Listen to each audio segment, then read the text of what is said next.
Bonjour, aujourd'hui on va faire des quenelles au haddock fumé.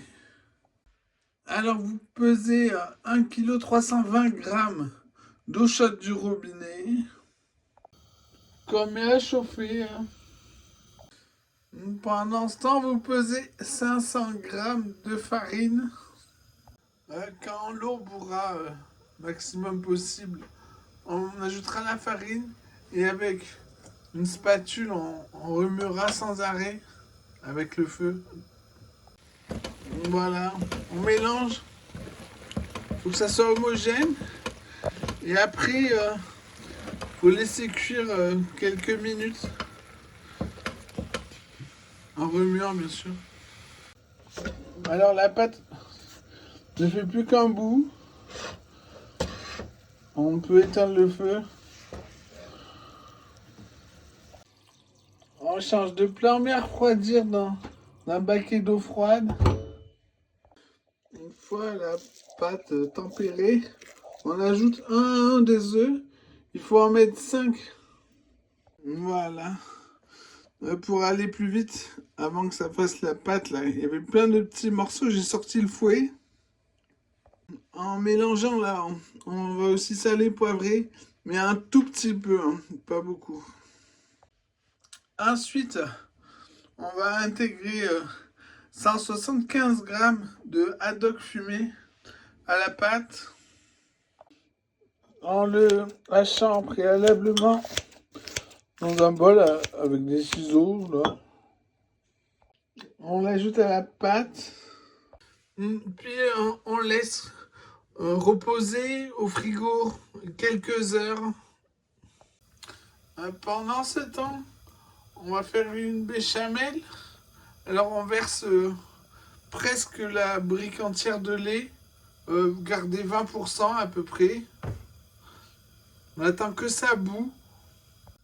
Puis dans un petit plat, on met quelques cuillères à soupe bombées de maïzena. Un peu de lait qui reste de la brique. Pas tout, hein. On fouette bien jusqu'à ce qu'il n'y ait plus rien qui accroche au fond. Puis quand ça bout, on verse le mélange lait maïzena. Et puis on attend que ça rebout avant d'en remettre s'il y a besoin. Quand ça rebout, si c'est pas assez épais, on en remet et on attend que ça bout encore. Voilà, là j'en ai mis assez. On mélange bien que ce soit homogène. Et on laisse bouillir comme ça sans remuer.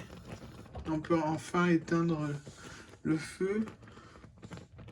On va saler, mélanger, goûter. On met pas de poivre, on va pas gâcher le goût du poisson fumé.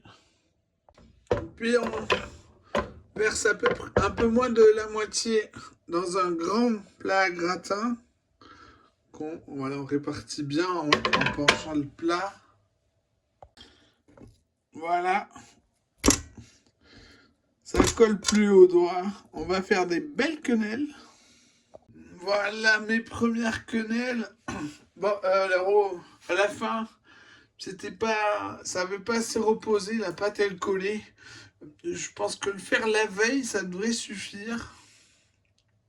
Maintenant, on recouvre de sauce. Là, on met tout ce qui reste. Puis au four, 180 degrés, ventilé, départ à froid jusqu'à ce que ça soit doré dessus. Bon appétit! Voilà, c'est assez gratiné. Et surtout, ça a gonflé partout au milieu, de partout dans le plat. Ça a cuit un peu plus de 50 minutes. Bon appétit!